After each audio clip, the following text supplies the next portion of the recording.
ആരോഗ്യ മേഖലയാണ് എന്ന് ഈ അവസരത്തിൽ സാന്ദർഭികമായി ഞാൻ സൂചിപ്പിക്കുകയാണ്.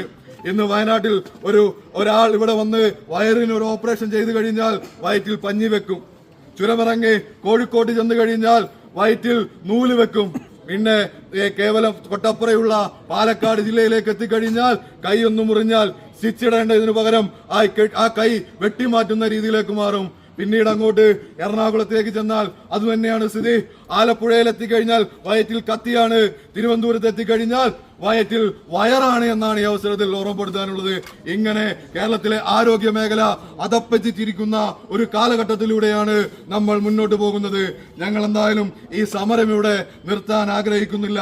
മാധ്യമ പ്രവർത്തക ചമഞ്ഞ് കേരളത്തിന്റെ ആരോഗ്യമന്ത്രിയായിരിക്കുന്ന വീണ ജോർജ് ബ്യൂട്ടി പാർലറിൽ നിന്ന് ഇറങ്ങി ജില്ലയിലെ ഈ കേരളത്തിലെ മെഡിക്കൽ കോളേജുകളെങ്കിലും മിനിമം സന്ദർശിക്കാനുള്ള ഒരു പക്വത, ഒരു പാകത അത് ആരോഗ്യമന്ത്രിക്ക് വേണമെന്ന് ഈ അവസരത്തിൽ ഓർമ്മപ്പെടുത്തുകയാണ്. എന്തായാലും ബ്യൂട്ടി പാർലറിൽ ഇരിക്കുന്ന തമ്പുരാട്ടി ഞായറാഴ്ച വയനാട്ടിൽ വരുന്നത് അറിഞ്ഞിട്ടുണ്ട്.